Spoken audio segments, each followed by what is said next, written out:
TNA Wrestling crossed the line again with their first show since the Rebellion pay-per-view, and we're going to review it right now on the channel. Now, TNA this week obviously started off with a lot of recaps from Rebellion, and after that, Nick Nemeth comes out and basically says he doesn't know what to do.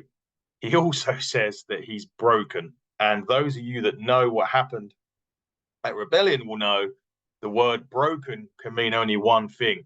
Broken Matt Hardy then comes out and he said he had a premonition. He also shows footage of Moose pinning Nick Nemeth at Rebellion with the shoulder up. And he did say it didn't look like an official pinfall to him. Out come Moose and the system. And they say that Matt Hardy thinks he's the head coach of the Las Vegas Raiders. And he can see why they suck. Moose also said this isn't football and he can't change the play. At this point, Nick Nemeth then says, look, get in the ring and stare to their face. Eddie Edwards says he sounds pathetic. And then that sets up the match later on between Eddie Edwards and Nick Nemeth. A really strong opener there, a really strong opening segment. Great recapping everything from the last, from Rebellion, and setting up a great match for later on with Eddie Edwards against Nick Nemeth. And funnily enough, one of the comments on this, I think Eddie Edwards says that Nick Nemeth wanted to be the next Kurt Angle, but he can't even be the next Eric Angle, which was quite funny, to be fair. They went backstage and Mustafa Ali's there with the good hands and Santino Marella with the ballot box. Mustafa Ali praises democracy in TNA, and Jordan Grace then drops hers and asks Santino if she can talk to him. Interesting. Promo for Under Siege airs. That is the next one. I'm looking forward to that. When that starts, I think it's in May, in a couple of weeks' time, actually 3 or 4 weeks' time. They then cut to some more highlights where we saw PCO and Sami Callihan appear when Jordan Grace beat Steph Delander, retaining the Knockouts Championship.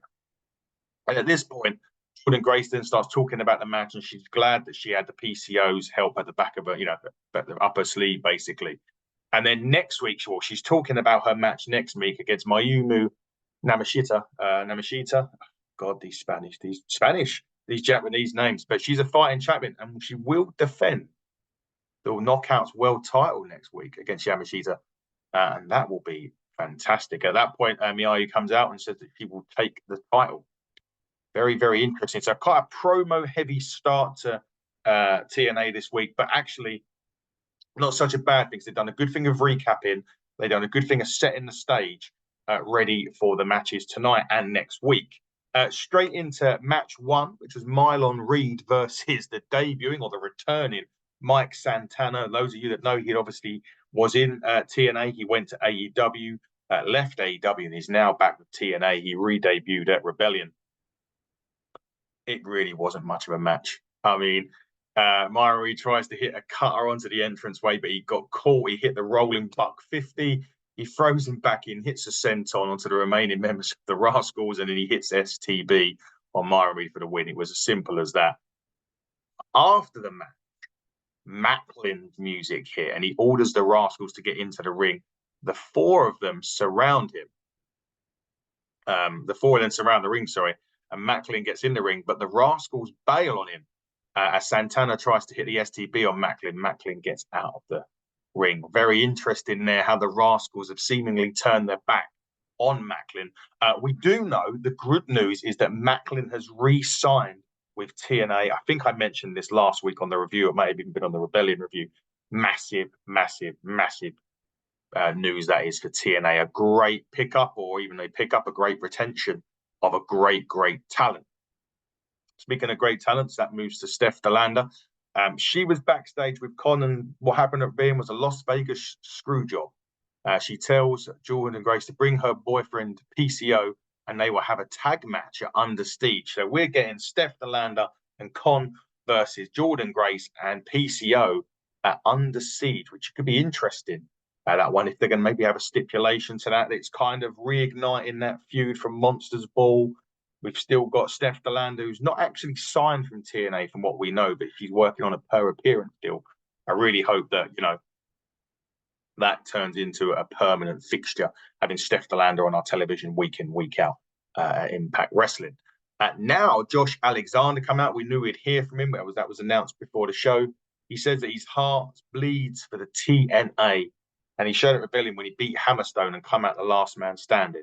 But he did say there's one thing that he hasn't been called in a long time. That's TNA World Champion. That brought out Kazarian, and he said that he wins one match and he thinks he's the #1 contender.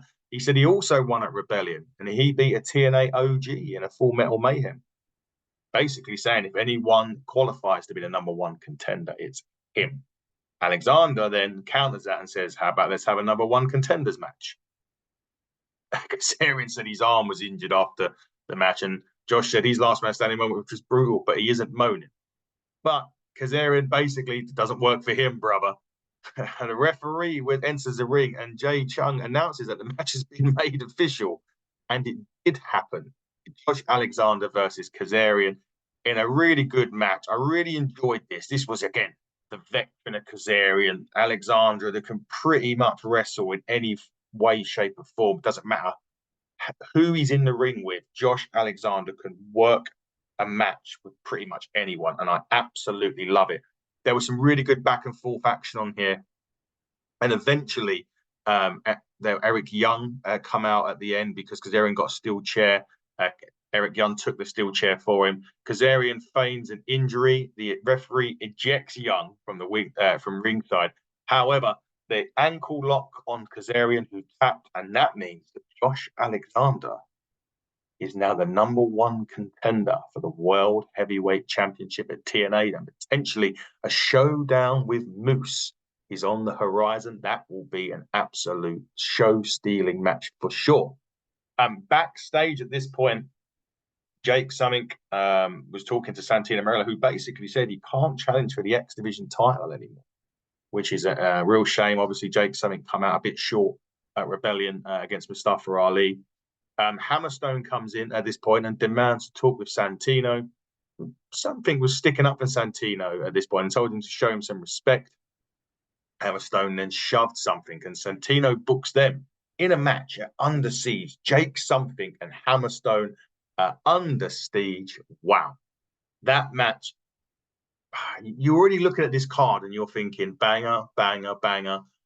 How on earth can they top all this? I'm sure they will. And we'll find out in the weeks to come as we head into Under Siege.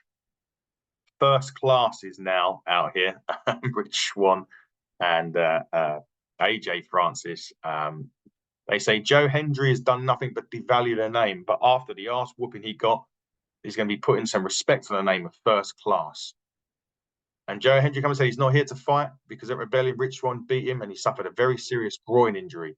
He owes an apology and he's going to do it in the ring next week. So that is going to be very, very interesting next week. Will he apologize? Will Joe Hendry apologize? I don't know. I really don't know. Ash by Elegance was next. Could she make it 4-0 against Xia Brookside? The answer to that was no.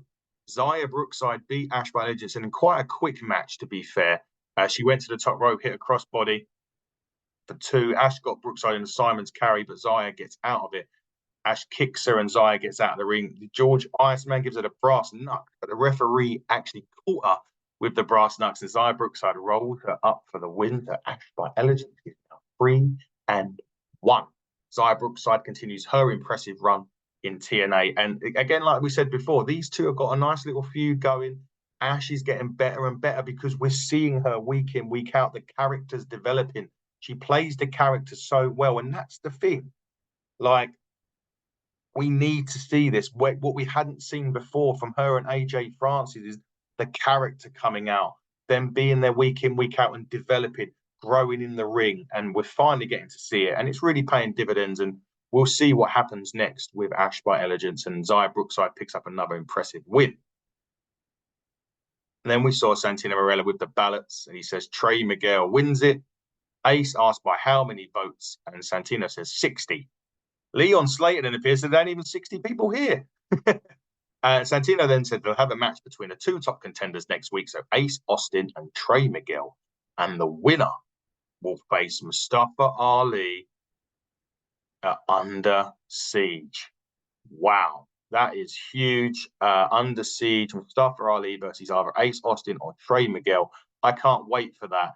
That is going to be two incredible matches, really. The first one to get the #1 contender, and then the #1 contender match will be incredible. And then Mustafa Ali Under Siege could be an absolute, again, a show stealer again. The Good Hands were next. And they took on Sami Callihan, and Callihan again this match didn't really last long. He hits a powerbomb on Hotch. He hits a spear Skyler hits a spear on Sami, followed by a moonsault by Hotch. Skyler hits a slingshot spear. Hotch comes up leaping in, and Callihan levels him with a right hand, but hits a cactus driver 97 on Hotch for the win. So Callihan wins match on his return to Impact Wrestling. Fantastic. Love Sami Callihan. Can't wait to see what's next for him. Kazarian is backstage and Macklin is walking up. He says he has a proposition. He saw what happened tonight with Josh and EY, and he has a problem with Santana. Kazarian says he's the king of TNA and he doesn't trust Macklin. Macklin says he's got every night not to trust him. Macklin says he helps Kazarian with his enemies and Kazarian helps him with his. Interesting. Very, very interesting. Now, the interesting point about this bit, actually, was the match between Nick Nemeth and Eddie Edwards. Ryan Nemeth was at ringside. Nick's brother, who's I still think with AEW, he was at ringside on that match, and he gets involved actually with this. This match was a really good main event between two veterans. However, on this one, Ryan Nemeth got involved with Brian Myers on the outside of the ring. Moose hits Nemeth with the world title, and Eddie Edwards is the Boston Knee Party for the win. But they had such a good back and forth. Nick Nemeth even done a super kick into an Olympic, followed by an Olympic slam. So Shawn Michaels and Kurt Angle all in one. He did actually go for the danger zone at one point, but Eddie held onto the ropes. But a really solid episode of Impact Wrestling. They're doing it all again. We've not got long for Under Siege. But there was a bit after this match, actually, when Moose attacked Nick Nemeth and Myers calls Ryan Nemeth, who's held back by security. Nick's head is held in a steel chair, and Moose hits it with another steel chair as Mike Bailey and Trent Seven run the system out the ring to end. So they've managed, looks as if they've done, and Nick Nemeth maybe taking some time away, who knows, from TNA. Was that a little injury angle to get him away? Would he come back? Lots of action. Great promos throughout the show to keep saying. The only one thing it missed was nothing to do with Jonathan Gresham this week. And I did wonder when we were going to see the next part of the Jonathan Gresham puzzle or the octopus. When will he be coming back? Maybe next week. We'll have to find out as we watch TNA again next week as they cross the line. But until then, everybody, take care and goodbye.